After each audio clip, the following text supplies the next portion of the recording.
네, 안녕하세요. 마더텅 생활관리 배준호입니다.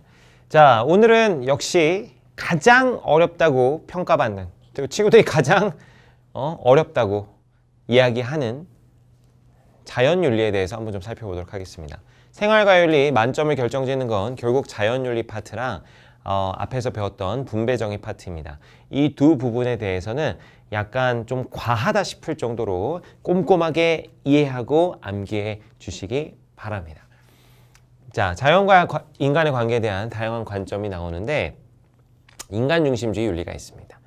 자, 여기서 얘기하는 거는 이제 인간까지 어떤 윤리적 고려의 대상으로 보고 인간을 벗어난 것은 윤리적 고려의 대상으로 보지는 않는다라는 얘기예요. 그래서 인간의 관점으로 이제 세상을 이해하는 건데 인간 중심주의 윤리의 몇 가지 특징들을 좀 정리해 보면 자, 옆에 나와 있지만 이분법적 세계관입니다. 인간과 자연을 뭐한다? 엄격하게 구분한다. 그래서 인간이 이성을 가졌기 때문에 인간은 뭐하다? 우월하다. 그리고 도구적 자연관. 자연이라는 건 도구에 불과하다. 인간을 이용하는 도구에 불과하다. 그리고 또 뭐다? 자연은 이제 뭐다? 기계론적 자연관. 근데 이제 기계론적 자연관은 인간 중심주의 윤리가 다 가지는 게 아니라 이 기계론적 자연관은 정확하게는 베이컨과 데카르트가 그렇습니다. 베이컨, 데카르트. 인간 중심주의 윤리 다 기계론적 자연관이라는 건 아니고 그 중에서도 베이컨과 데카르트의 주장입니다. 뭐 베이컨과 데카르트의 주장은 곧 자세히 보도록 하겠습니다. 그리고 환원론적 자연관, 이것도 이제 인간 중심주의 중에서 또 하나의 특징인데 복잡한 자연 현상을 단순한 물리 법칙으로 설명하는 겁니다. 예를 들면 뭐 아인슈타인의 E는 mc 제곱 뭐 이런 거 있잖아요. 에너지는 질량 곱하기 가속도의 제곱이다 뭐 이런 건데 모든 걸 다 에너지로 바꿔서 에너지로 환원해서 설명하려는 거, 이런 게 일종의 환원주의적 시각이다. 과학으로서 접근하는 시각이다. 이런 얘기죠. 자, 그래서 인간 중심주의 윤리의 특징 간단히 살펴봤어요. 이분법적 세계관, 도구적 자연관 요거는 공통인데 이 기계론적 자연관 요거는 베이컨과 데카르트, 환원론적 자연관은 요건 또 이제 약간 과학적 입장, 좀 다른 개념입니다. 공통된 특징은 이분법적 세계관이고 도구적 자연관을 가진다는 거. 자, 좀 자세히 살펴보도록 하겠습니다. 자, 아리스토텔레스입니다. 우리가 맨날 덕윤리 할 때 배웠던 아리스토텔레스는 목적론적 존재론이라는 걸 얘기해요. 목적론적 존재론. 자, 목적론적 존재론은 뭐냐면 모든 존재는 목적이 있다는 거예요. 모든 존재는 목적을 지님. 자, 제가 이렇게 쓰는 전자침판 펜슬, 이게 목적은 뭐예요? 전자칠판에다 뭘 쓰려고 하는 거야. 전자칠판의 목적은 뭐야? 뭘 이렇게 보여주려고 하는 거야. 이 대형 모니터는 뭘 보여주려고. 이런 것처럼 모든 존재는 다 목적이 있다는 거예요. 제가 입고 있는 옷은 뭐예요? 옷은 사람이 입기 위해서 존재하는 겁니다. 그 목적이 있는 거죠. 자, 그런데 이제 식물은 그럼 왜 식물의 목적은 뭐냐?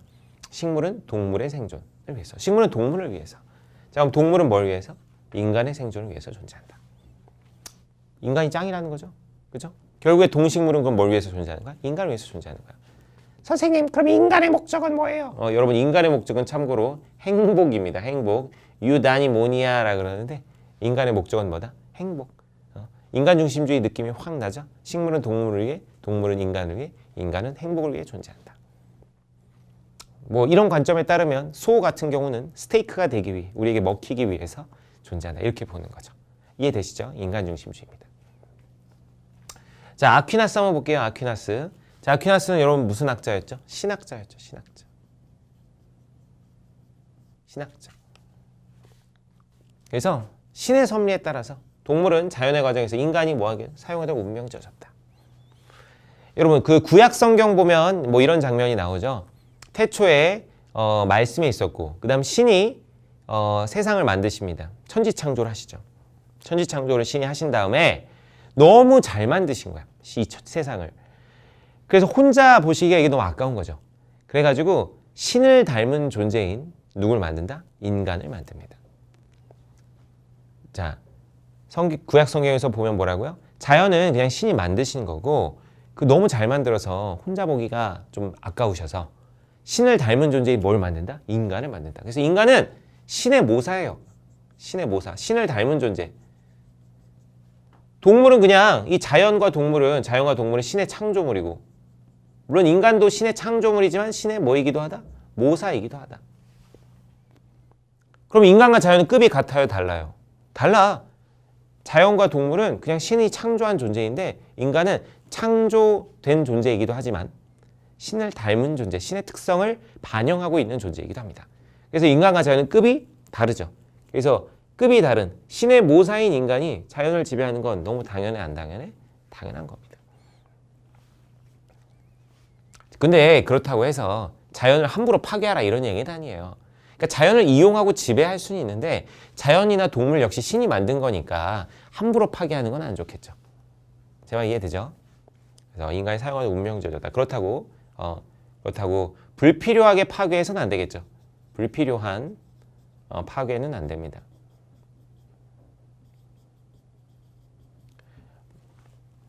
왜냐하면 자연이나 동물도 누가 만든 거니까, 신이 만든 거니까. 그러니까 인간이 그들을 이용하고 지배하고, 그러니까 필요에 따라서 이용하고 지배하는 거는 얼마든지 가능. 하지만 불필요하게 파괴해서는 안 된다. 이런 얘기죠. 자, 베이컨으로 가봅니다. 베이컨. 자, 베이컨은 자, 여기서부터 이제 근대 사람이에요, 여러분. 여기서부터 언제 사람? 근대 사람입니다. 아리스토텔레스랑 아리스토텔레스는 고대, 아퀴나스는 중세 사람인데, 자, 이 베이컨부터는 무슨 사람이에요? 근대 사람이에요. 근대 사람들의 특징, 인간의 이성을 매우 중시합니다. 자, 베이컨의 아주 유명한 말 있죠. Knowledge is power. 아는 것이 힘이다. 자연을 알면 그럼 자연을 뭐 할 수 있다? 지배할 수 있다. 그래서 자연은 인간을 위해서 이용될 때 존재 가치를 인정받는다. 정복지향적 자연관. 그래서 뭐라고 얘기하냐면 방황하고 있는 자연을 사냥해서 노예로 삼아야 된다. 이렇게 얘기합니다. 노예로 삼아야 함.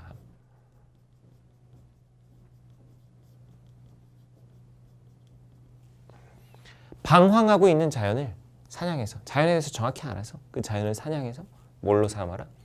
노예로 삼아야 된다. 자연을 알면 자연을 지배할 수 있다. 정복주의적 시각이 들어가 있죠.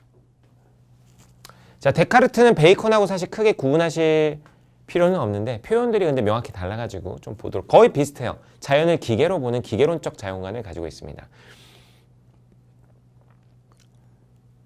근데 데카르트는 좀 더 구체적으로 그 중에서도 동물에 초점을 맞춰서 동물은 그냥 자동 기계에 불과하다 이런 얘기 하는데, 자, 그 맥락을 좀 말씀드릴게요.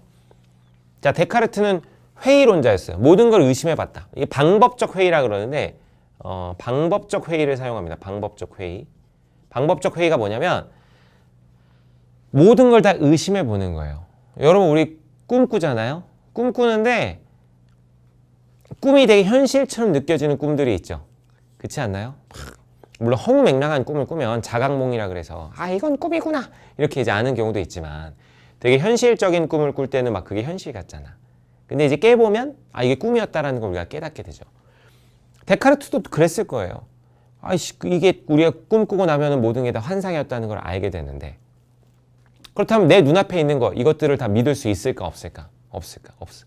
믿을 수 있을까 없을까? 내 눈앞에 있는 것도 이거 다 허상일 수 있겠구나. 꿈일 수도 있겠구나. 해가지고 아리스토텔레스가 아니라 죄송합니다. 데카르트는 모든 걸 다 의심해 봅니다. 이게 진짜일까? 모든 걸 다 의심해요. 그러다가 의심할 수 없는 한 가지에 도달하게 됩니다. 그것은 뭐냐?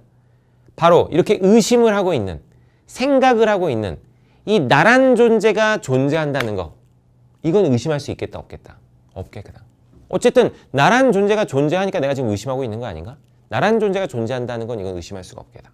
그래서 데카르트의 제1명제가 나타나는데 그것이 바로 뭡니까? 나는 생각한다. 고로 존재한다. 데카르트의 제1명제가 되겠습니다. 자, 그러면 어때요? 생각을 할 수 없는 동물이나 자연, 이성이 없는 걔네들은 기계에 불과하다. 그래서 기계론적 자연관. 그 중에서 동물 기계론. 동물은 그래서 뭐에 불과하다? 자동 기계에 불과하다. 자동 기계. 동물은 영혼이 없어요. 자동 기계야. 자동 기계. 근데 기계론적 자연관은 베이컨도 그래요. 베이컨의 자연은 이게 이제 커다란 톱니바퀴라고 봐요. 커다란 기계라고 봅니다. 커다란 기계. 베이컨의 자연은 커다란 기계라고 봐요. 커다란 기계. 그래서 커다란 기계가 어떻게 움직이는지를 이해하면 그 기계를 우리가 다룰 수 있게 되는 것처럼 자연에 대해서도 우리가 어떻게 움직이는지를 정확히 알게 되면 그 자연을 지배할 수 있다. 베이컨이 되겠습니다. 자, 그다음 칸트 칸트 너무너무 중요해요. 제일 자주 나오고요. 칸트 뭐 이건 다 아시는 얘기인데 인간만이 도덕적 주체다. 자유롭고 이성적인. 이건 뭐 칸트의 다 당연한 주장인데. 자, 그런데 이걸 이해하셔야 됩니다. 칸트는 이 동물과 자연에 대해서 우리가 좀 고려하고 배려하자 그래요. 그런데 그게 동물이나 자연 자체를 위해서 그러는 게 아닙니다. 왜 그러냐면 자, 우리 마음이 있잖아요. 우리 마음이 황폐해진 자연을 보면 마음이 별로 안 좋은데 이렇게 막 숲이 울창하고 아름다운 자연을 보면 우리 마음에 되게 좋습니다. 그러니까 좋은 자연을 보면 우리 인격이 좋다라는 거예요. 근데 자연을 파괴해가지고 막 황폐해진 자연을 보면 우리 인격에 안 좋은 영향을 미친다는 거예요. 동물들에게도 마찬가지로 내가 고양이들, 예를 들면 제가 길고양이들하고 이렇게 잘 지내면서 우쭈쭈 하고 고양이 밥도 주고 막 이렇게 하면은 어떤 되게 훈훈한 도덕적 그런 성향들이 계속 강해지겠죠. 그런데 그게 아니라 맨날 내가 새총 쏘고 죽어라 이놈들 길고양이들 보면 맨날 발로 차고 그러면은 이 폭력성이 점점 어떻게 되겠습니까? 커지겠죠. 그래서 동물들과 식물들, 즉 자연에 대해서 우리가 배려하고 좀 이렇게 신경 쓰는 것은 동물들이나 자연들 자체를 위해서가 아니라 우리의 뭐를 위해서? 인격을 위해서 그렇습니다. 인격을 위해서. 그래서 인간 중심주의예요. 자연에 대한 어떤 배려, 자연에 대한 보호를 하지만 그것은 자연 자체를 위해서가 아니라 뭘 위해서다? 인간을 위해서다. 그래서 뭐라고 표현하냐면 간접적 의무라고 합니다. 자, 무슨 의무다? 간접적 의무다. 우리가 인간들에 대해서 가진 의무는 무슨 의무? 직접적 의무. 근데 우리가 이 인격에 대해서 가지는 직접적 의무를 위해서 파생되어 나오는 것이 바로 무슨 의무? 간접적 의무. 우리 인격을 위해서 동물들이나 자연을 보호해야 된다라는 주장이기 때문에 동물들이나 자연에 대해서는 우리가 그 자체로서 의무를 가지는 게 아니라 인격에 대한 의무에 대해서부터 파생되어 나오는 무슨 의무다? 간접적 의무가 되겠습니다. 간접적 의무. 동물에 대해서도 마찬가지고요. 식물도 마찬가지예요. 식물도 마찬가지고 자연도 마찬가지야. 식물, 자연. 그러니까 이성이 없는 동물이나 식물, 자연에 대해서 우리 인간은 간접적 의무를 지닌다. 직접적 의무는 없다. 그래서 간접적 의무니까 뭐야? 여러분 외우실 때 간접적 의무로 생각해 주세요. 간접적 의무. 칸트니까 간접적 의무. 자, 읽어볼까요? 인간이 동물 잔인하게 대하면 대할수록 인간을 대할 때도 잔인해진다. 폭력성이 강해진다. 그래서 동물을 포함한 자연, 여기 나와 있죠? 동물을 포함한 자연을 도덕적으로 대하는 것은 자, 나에 대한 의무다. 걔네 자체에 대한, 동물이나 자연 자체에 대한 의무가 아니라 나에 대한 의무다. 그래서 얘네에 대해서 지는 의무는 무슨 의무다? 간접적 의무, 간접적 의무입니다. 칸트. 자, 칸트는 자연 보호하자 그래요. 근데 자연을 위해서가 아니야. 뭘 위해서? 우리들의 인격을 위해서. 그래서 무슨 의무? 간접적 의무가 되겠습니다. 인간 중심주의였습니다. 다음으로 넘어갑니다. 자, 동물 중심주의 윤리 한번 볼게요. 동물 중심주의 능력. 동물 중심주의. 자, 아까 인간 중심주의는 인간만이 윤리적 고려의 대상이라고 봤습니다. 자, 동물 중심주의는 그걸 이제 어디까지 확장시킵니까? 동물까지 확장시키는 것이죠. 대표적인 사람 두 사람이 있습니다. 구분해서 잘 외워두셔야 되는데 피터 싱어라는 사람이 있습니다. 심지어 지금도 살아계시죠. 피터 싱어. 동물 해방론이라는 걸 얘기했던 사람인데 이 싱어는 공리주의적 기반을 가지고 있습니다. 이 싱어라는 사람 앞에서 시민불복종 할 때도 잠깐 나왔었는데 이제 여기서 자세하게 배웁니다. 자, 싱어는 기본적으로 뭐다? 공리주의다. 공리주의. 공리주의 뭐죠? 최대 다수, 최대 행복.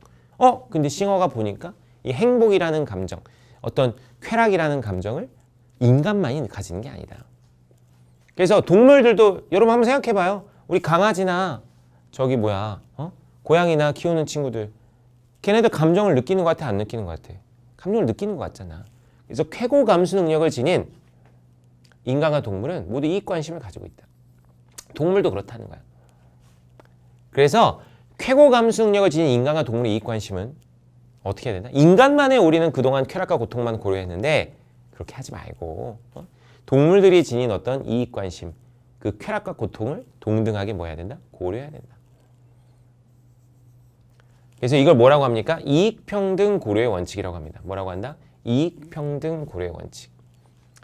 그런데 인간의 이익과 동물의 이익을 차별하는 것은 흑인과 백인을 차별하는 것처럼 그것은 뭐다? 종차별주의다. 라면서 종차별주의를 비판하고 있습니다. 싱어의 입장이죠.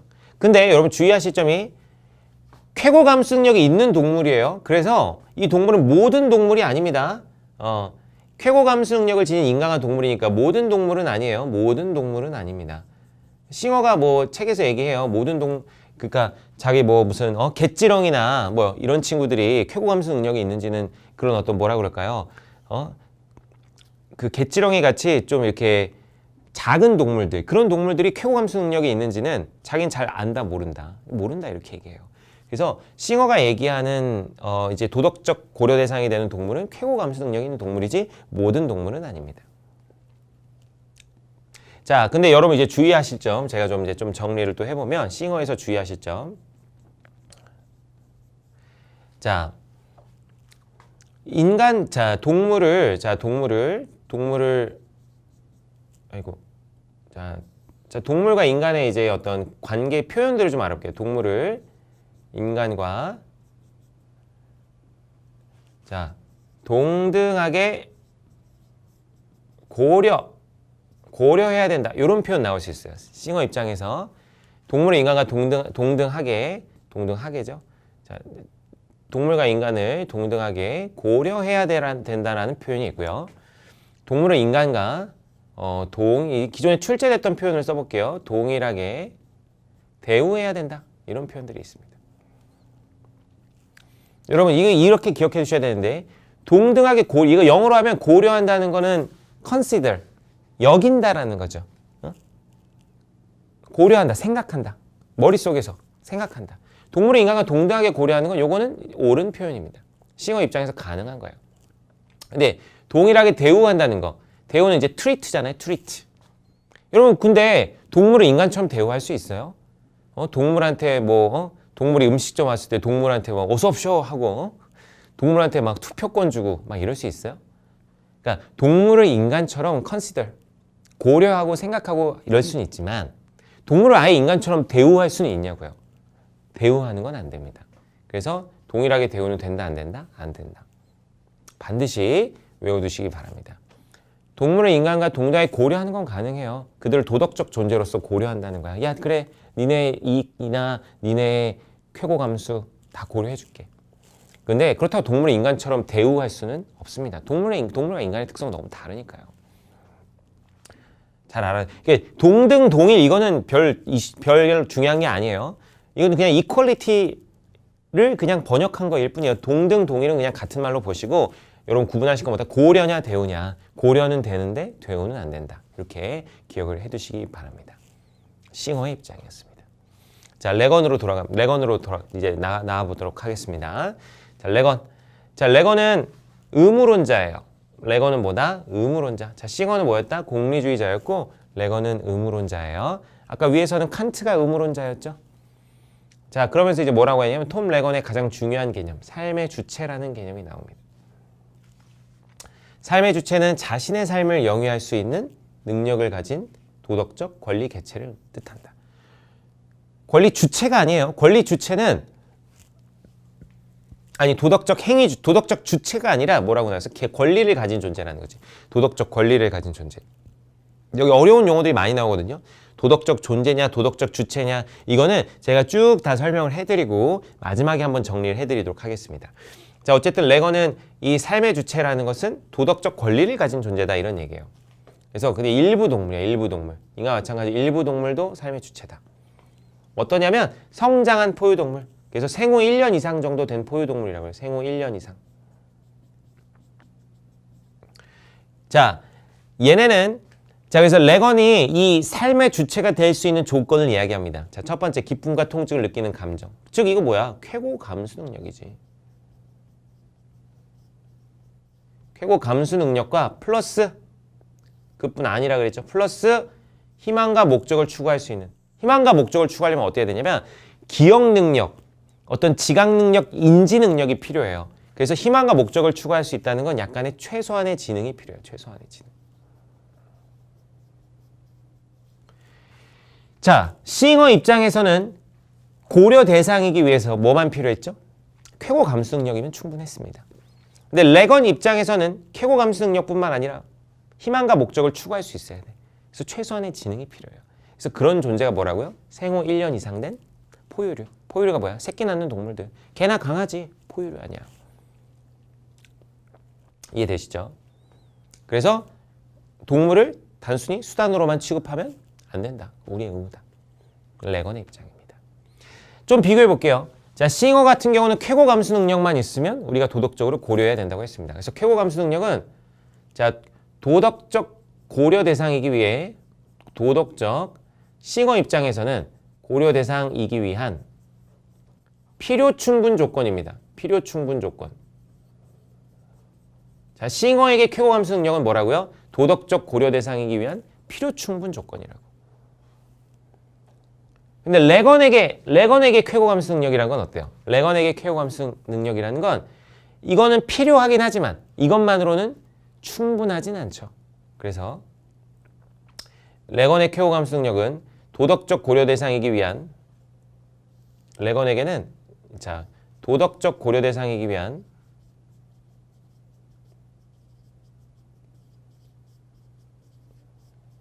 레건에게는 필요 조건이 되겠습니다. 필요 조건. 이것만으로는 충분하지 않죠. 필요 조건. 싱어에게서는 필요 충분 조건, 레건에게서는 필요 조건이 되겠어요. 이해되시죠? 다시 말씀드릴게요. 이게 필요 충분 조건, 필요 조건 여러분 수학 시간에도 많이 배웠을 텐데 다시 한번 말씀드리면 레건은 쾌고 감수 능력을 지녀야 도덕적 존재로 인정을 해주죠. 그것만으로 충분하죠. 그러니까 필요하기도 하고 충분하기도 해요. 그래서 필요 충분 조건. 자, 레건에게는 쾌고 감수 능력이 있고 최소한의 지능이 있어야 삶의 주체로 인정을 해줘요. 그래서 쾌고 감수 능력은 필요하긴 한데 이것만으로는 충분하지 않죠. 그래서 무슨 조건? 필요 조건이 되겠습니다. 레건과 싱어 잘 구분해 두시기 바랍니다. 싱어가 좀 더 뭐예요? 조건이 덜 까다롭죠. 쾌고 감수 능력만 있으면 돼요. 하지만 레건은 거기에 최소한의 지능, 인지 능력이 필요해서 생후 1년 이상 된 포유류 정도만 권리를 지닌다고 봅니다. 넘어가겠습니다. 자, 생명중심주의입니다. 생명중심주의는 생명을 가졌으면 우리가 다 도덕적으로 고려해야 된다 이런 얘기죠. 그래서 이건 생명중심주의 식물까지 고려합니다. 식물까지. 인간과 동물은 뭐 당연하고 식물까지. 그래서 모든 생명체. 자, 대표적인 사람 슈바이처인데 슈바이처는 사실 출제가 잘 되진 않습니다. 그래도 그냥 한번 봐두면 생명 외경사상. 외경이라는 건 두렵고 존경스럽다 이런 거예요. 두렵고 존경스러움. 자, 모든 생명체는 살려고 하는 의지가 있어요. 식물들이 말라 비틀어서 죽은 줄 알았는데 물을 쫙 뿌려보니까 물을 쫙 흡수하더니 다음 날에는 기운을 차리기 시작하는 거야. 슈바이처는 그런 걸 보면서 이 어떤 생명에 대한 의지 이런 걸 보면 나는 참 두렵고 존경스럽다. 생명 외경 사상입니다. 그래서 생명을 유지하는 행동은 선이고 생명을 파괴 억압하는 행동은 아주 심플하죠. 이 정도만 보시면 됩니다. 자, 테일러가 너무너무 중요합니다. 테일러 너무 중요합니다. 자, 모든 생명체는 목표 지향인 삶의 중심체다. 자, 모든 생명체는 자, 아리스토텔레스도 아까 목적론이었는데 좀 비교해서 볼게요. 아리스토텔레스는 뭐라 그랬죠? 식물의 목적은 동물이고 동물의 목적은 인간이다. 이게 아리스토텔레스였지. 근데 테일러가 생각해보니까 좀 웃긴 거야. 소가 스테이크가 되기 위해서 살아간다는 게 좀 이상해 안 이상해? 이상하죠. 소가 스테이크가 되기 위해 살아간다고? 말이 되나? 뭐 이렇게 된다는 거예요. 모든 존재는, 모든 생명은 다 자기 자신을 목적으로 살아간다. 소가 살아가는 건 자기 생명을 유지하기 위해서다 라는 거예요. 그래서 모든 생명체는 다 자기가 삶의 중심이야. 목표 지향인 삶의 중심이다. 이거 뭐라고 표현하냐면 여기 나와 있죠. 목적론적 삶의 중심이다. 목적론적 삶의 중심. 그래서 소가 인간을 위해서 사는 게 아니다. 풀이 소에게 뜯겨먹기 위해서 사는 게 아니다라는 거예요. 그리고 우리 이 생명체들은 다 뭐 돼 있다? 연결되어 있다고 봅니다. 이 생명체들은 연결되어서 생명 공동체를 이루고 있다고 봐요. 그래서 인간은 생명체 삶의 터전인 생태계도 보호해야 된다. 단 생태계가 아니라 개별 생명체가 내재적 가치를 지닙니다. 이걸 뭐라고 하면 개체론이에요. 개체론. 하나하나가 중요하다는 거예요. 하나하나. 생태계 전체가 중요하다고 보면 그건 전체론이에요. 그런데 테일러는 개체론자입니다. 우리 지금까지 본 사람들 다 개체론자예요. 하나하나가 중요하고 하나하나가 권리를 갖는다고 보는 겁니다. 그래서 주의하시죠. 그러니까 테일러는 우리 생명들이 다 연결돼서 생명 공동체를 이룬다고 봅니다. 근데 그렇다고 해서 생명 공동체 자체의 고유한 가치를 인정하는 건 아닙니다. 이게 뭔 얘기냐면, 자, 좀 더 부가해서 생명 공동체에, 이건 전에 출제됐던 선지예요. 생명 공동체의 고유한 선, 가치를 고려하진 않는다.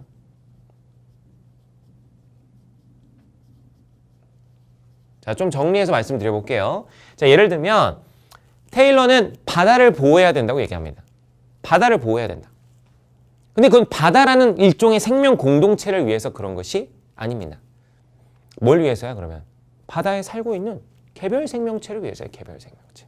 바다에 살고 있는 미역이라든가 참치라든가 하여튼 바다에 살고 있는 수많은 생명체들을 위해서 바다를 보호하자는 것이지 바다 자체의 고유한 선을 고려해서 그런 것이 아닙니다. 생명 공동체 자체의 고유한 선을 고려하는 건 이제 곧 배울 생태 중심주의에서 하는 겁니다. 반드시 기억해 두세요. 친구들이 진짜 헷갈려하는 겁니다. 테일러는 생명 공동체 자체의 고유한 선을 고려하는 것은 아닙니다. 생명 공동체를 보호하는 이유는 거기 살고 있는 생명체들을 위해서. 자, 테일러가 말하는 인간의 4대 의무가 있습니다. 인간의 4대 의무. 자, 한번 살펴볼게요. 악행 금지, 생명체에게 해야지 말아야 된다. 이거 외워두셔야 됩니다. 악행 금지. 자, 두 번째 불간섭의 의무. 생명체에 대해서 함부로 간섭하면 안 되고, 자, 생태계에서도 함부로 간섭하면 안 된다. 불간섭의 의무가 있습니다. 생태계에 대해서 함부로 조작하면 안 된다는 거. 그래서 요거 헷갈리시면 안 돼요. 그렇다고 해서 생명 공동체의 고유한 선을 고려하는 것은 아니라 그랬어요. 그러니까 바다에 불간섭해야 돼, 최소한. 바다에 간섭하는 걸 하지 말아야 되는데 그건 바다 자체를 위해서 그러는 게 아니라 바다에 살고 있는 생명들을 위해서 그런 겁니다. 자, 성실.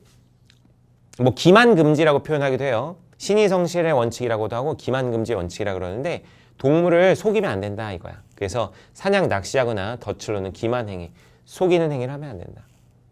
자, 보상적 정의. 자, 인간이 다른 생명체에 불가피하게 해를 끼쳤을 때는 뭐 해야 된다? 피해를 보상해야 된다. 이건 좀 외워두시기 바랍니다.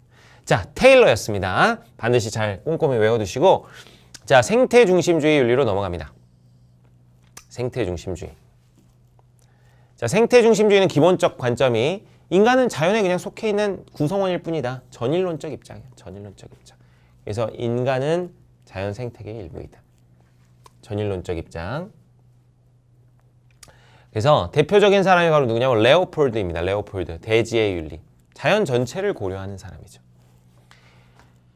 그래서 도덕 공동체를 식물, 동물, 흙, 물을 포함한, 즉 이건 무생물이죠. 무생물도 포함하는 거야. 무생물.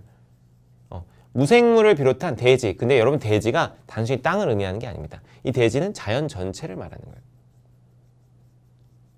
거예요. 도덕 공동체를 그러니까 자연 전체에 비유해서 그냥 대지라고 표현한 것이지 땅만 이야기하는 게 아닙니다. 자연 전체까지 확대한다. 그래서 인간은 생명 공동체의 구성원일 뿐이다. 이게 레오폴드 입장이죠. 테일러랑 좀 아까 다시 비교해 보도록 하겠습니다. 자, 테일러는 아까 뭐라 그랬죠? 공동체 안에 개별 생명체의 선만 고려한다 그랬죠. 근데 레오폴드는 공동체 자체가 지닌 고유의 선을 고려한다. 이거 뭐래? 전체론이란 말이에요. 전체론. 뭐다? 전체론이다. 전체가 중요하다! 이런 걸 계속 강조하는 거예요. 하나하나보다 뭐가 중요해? 전체의 조화와 안정이 중요하다. 이게 레오폴드의 주장입니다. 테일러는 하나하나가 중요하다. 테일러는 개체론이었어요. 근데 이 생태 중심주의자들은 뭐다? 전체론이다. 전일론적 관점이라는 거죠. 그래서 비판받습니다. 잠깐 연결해서 비판받는 지점을 좀 살펴보면, 자, 생태계 안정을 위해서라면 개별 생명체 인간까지 희생을 강요할 수 있는가? 강요할 수 있다라고 흘러갈 수 있다는 점에서 여러분 자연 전체 입장에서 본다면 인간들은 적을수록 좋잖아. 자연 전체의 입장에서 본다면 인간들이 있으니까 지금 환경 파괴가 일어나는 거 아니에요. 그래서 이런 전체론적 관점에서 전체론적 관점이 지나치게 나가게 된다면 인류는 줄어야 된다. 이런 식으로까지 나아갈 수 있다는 겁니다. 자, 그건 환경 전체만 강조하는 그걸 뭐라고 표현하냐면 환경 파시즘이라 그래요. 파시즘은 여러분 전체주의를 말하는 겁니다. 그래서 너무 환경 전체만 강조해서 거기 살고 있는 어떤 생명들이나 인간에 대한 희생을 강요하는 거 아니냐 라는 비판을 받기도 합니다. 레오폴드가 뭐 자기가 난 환경 파시즘주의자다 이렇게 얘기하는 건 아니에요. 근데 이제 그런 비판을 받는 경우가 있다는 겁니다. 레오폴드였습니다. 자, 네스 같은 경우는 잘 출제되진 않습니다. 평가원에서는 한 번도 출제는 안 됐어요. 근데 교육청 모의고사나 이런 데서는 좀 출제가 됐었는데 자, 그냥 어렵지 않아요. 근데 네스랑 레오폴드를 너무 막 구분하실 필요는 없어요. 그냥 자연 전체를 고려하는구나. 그럼 생태 중심주의구나. 이렇게 생각하셔도 됩니다. 둘을 크게 구분하실 필요는 없습니다. 자, 네스의 심층 생태학. 자, 우리 공동체의 구성원들은 다 뭐 돼 있다? 연결되어 있다.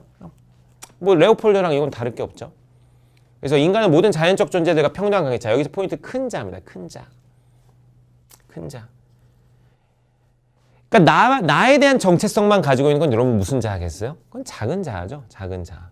근데 이 자연 전체와의 관련성 속에서 연결성을 파악하고 이 자연 전체와 나의 어떤 일치감을 깨닫는 자.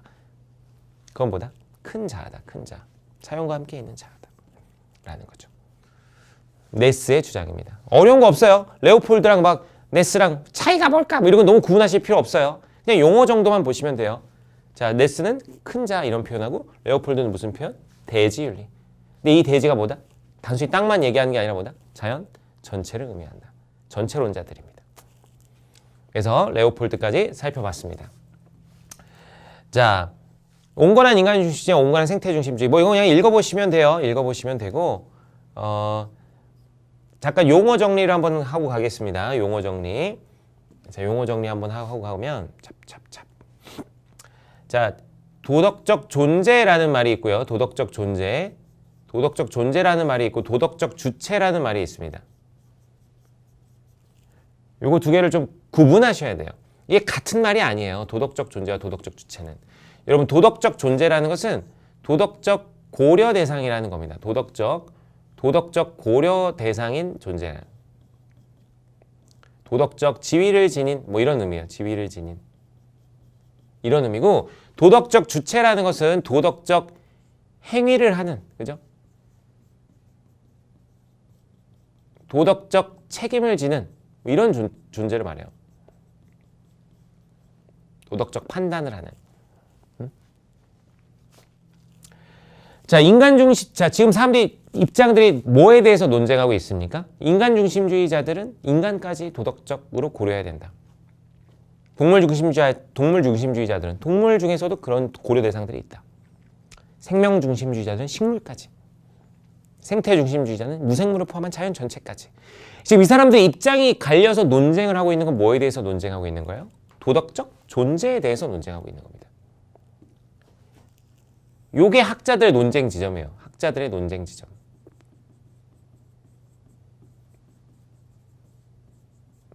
그런데 요거는 잘 보셔야 돼요. 도덕적 주체라는 말은 한번 생각해 봐요. 여러분 동물이 도덕적 주체가 될 수 있습니까? 동물이 도덕적 행위를 할 수 있냐고요. 도덕적 주체라는 말은 도덕적 행위를 하는 주체고 도덕적 책임을 지는 주체인데 동물이 도덕적 행위를 할 수 있냐고. 그럴 수 없잖아. 레건 입장에서 보면 삶의 주체는 될 수 있어요. 레건 입장에서 다시 동물은 삶의 주체는 될 수 있어요. 생후 1년 이상 된 포유류들. 근데 도덕적 주체는 되냐고. 도덕적 행위를 할 수 있나? 동물들이? 호랑이가 이렇게 사람 잡아먹을 때 조심해야지. 저 사람 불쌍하다. 이런 생각 하겠냐고. 도덕적 주체는 오직 이성을 가진 누구밖에 안 됩니까? 인간만 해당합니다. 이거는. 레오폴드나 테일러나 싱어나 레건이나 다 동의하는 거예요. 인간만 가는. 그래서 이거는 논쟁 지점이 아니에요. 모두 동의하는 거야. 그래서 도덕적 존재라는 말, 도덕적 주체라는 말 반드시 구분하셔야 됩니다. 반드시. 도덕적 존재는 도덕적으로 우리가 고려해야 될 존재를 말하는 겁니다. 학자들이 논쟁하고 있는 지점이죠. 근데 도덕적 주체라는 말은 어차피 인간밖에 안 됩니다. 도덕적 주체가 될 수 있는 건 인간밖에 없어요. 이거는 논쟁거리가 아닙니다. 모든 학자들이 뭐 하고 있다? 동의하고 있다. 논쟁 지점이 아니에요. 그래서 인간만이 도덕적 주체이다. 이렇게 얘기하는 건 모두가 다 동의합니다. 오늘 배운 모든 사람이 다 동의합니다.